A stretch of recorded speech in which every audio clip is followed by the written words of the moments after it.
It's the end of the school year and students are ready to cash in their tickets for some great prizes. But how do you set that up for them? In this third and final video of our Classroom Rewards System series, we show you how to execute a flawless end of year auction that is the culmination of a hard year's work. Let's get started.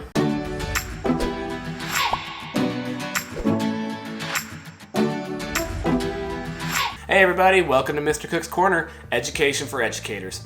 We're here to provide you with the tools you need to grow in your teaching craft. If it's your first time watching, welcome aboard.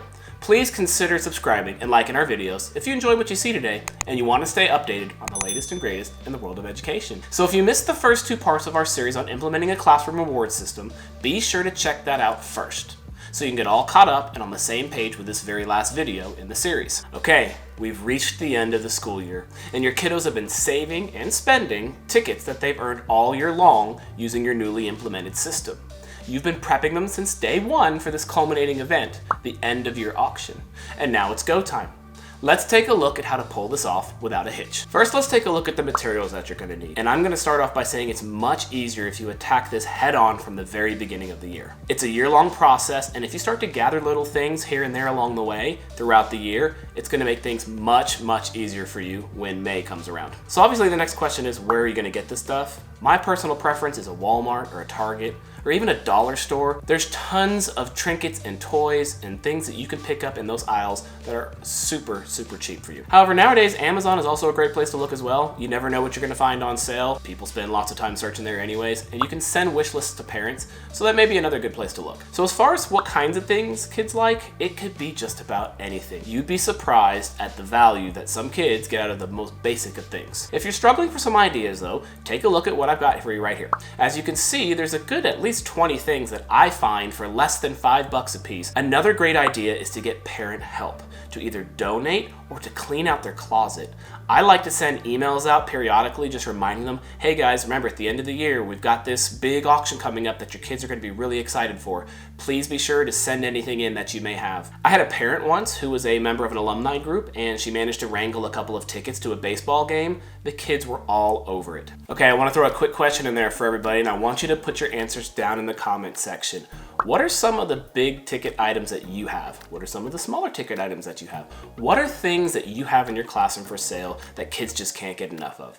Post that down in the comments. Let us know what you're thinking. At Mr. Cook's Corner, we're all about collaboration, and we're all here to make our classrooms a better place. Okay, your next step is really getting to the logistics, and that's converting your tickets into auction dollars. See, throughout the year, they're gonna be saving up, and you're gonna have some kids who have not a lot, 40, 50, 60 tickets maybe at the end of the year, but you're gonna have some kids who have saved up hundreds and hundreds of tickets. And having an auction at the end of the year where you're having transactions involving hundreds of tickets, it's just not viable. So one thing that I highly recommend is that you use a conversion system, and you take for every 10 tickets, you turn that into one auction dollar. If you're looking for a template of auction dollars, check this out. As you can see here, it's super simple. You can print it, it's yours to keep, make a copy, it saves to your Google Drive. One super important thing to me is that every kid starts with at least 10 auction dollars. You don't talk about this during the year because you don't want to give the notion that, oh, well, it doesn't matter how much I save up, I'm gonna have money anyways to spend. But you also want to make sure every kid gets to have fun at this end of year celebration. If a kid has 75 tickets and that turns into 7.5 auction dollars, which you round up to 8,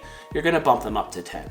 Everybody starts with at least 10. That's not forgetting your high ticket earners. They're gonna have 45 to 50 auction dollars, especially the ones that don't spend all year. You're going to have people that have more than others, but you wanna make sure you give every kid a solid baseline. The last thing you're gonna wanna have ahead of time is a piece of paper to keep track of the spending as the auction goes on.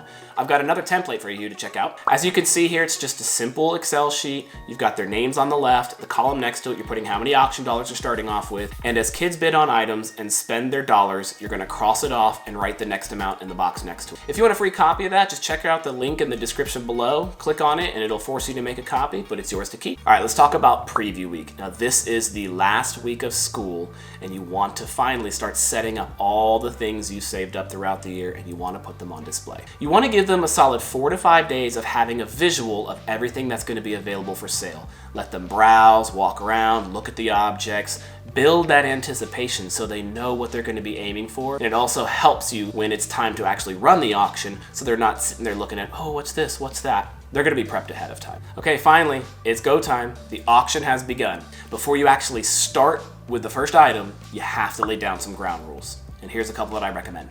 Number one, you start with them and say, when you bid, it's binding.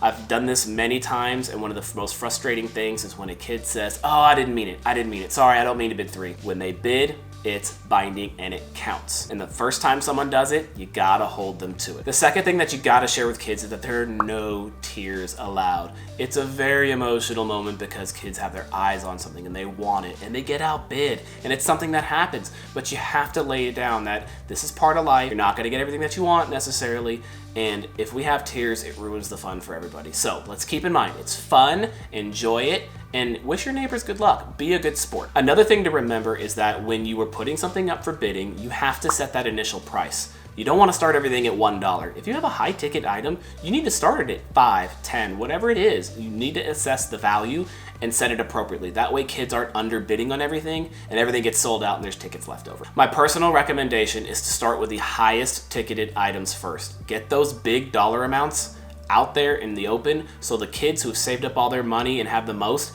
they can start spending right away and get it off their chest. You can have bidding wars, you can have kids have a lot of fun with it. This way, you could save the cheapest items for last. And why is this important? It's because eventually everybody's gonna start to get low on dollar amounts. And that's when you're gonna wanna turn this back into a store. You're gonna have tons of little trinkets that really aren't worth that much.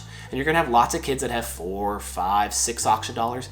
You can let them come up to you at this point and you can start offering things. Hey, 3 tickets for anybody who wants this, 2 for this, 4 for this. Kids will start to spend their money one at a time like you have been all year in the store. And this way you're not bidding all day and it's taking hours to get through this process. Quick pro tip is to have a parent helper on the side who can keep track of the dollars that are being spent. They can have that little sheet in front of them and they can mark things off as they go. That way you can just be in charge of the kids, running the system, stepping in when you need to, handing out the goods. It'll help it run a lot smoother. Lastly, don't forget, enjoy it. This is a celebration. This is what you guys have been working up to all year. Make a big deal out of it. Clap every time. Throw your hands up in the air. Let them bid a 50 if they want on something very small. Yeah, you may have paid $1 for it, but if they want it that bad, let it be. Let it go, let it go, just have fun. Now you may be watching this video at a time when this is not something that you're gonna be able to instill. It's okay. Put this in your pocket for next year. That way when you get up and running, you'll be ready to go and you'll have a system set in place that will make your next year amazing. Don't forget, if you didn't see the first 2 videos, it's kind of a prerequisite. This video will have made 0 sense if you didn't watch videos 1 and 2, so go back and check that out. As always, we hope you gained some value from our content today. Please don't forget to subscribe, to like our videos, leave us a comment. That's how we build this up. We want Mr. Cook's Corner to be a place for the people, and you help us do that by talking to us, by letting us know what you want, and by liking what we put out there. Be sure to check out our newest videos whenever we post them, and if you have ideas for content, please let us know. We're here for you. See you next time at Mr. Cook's Corner. Bye.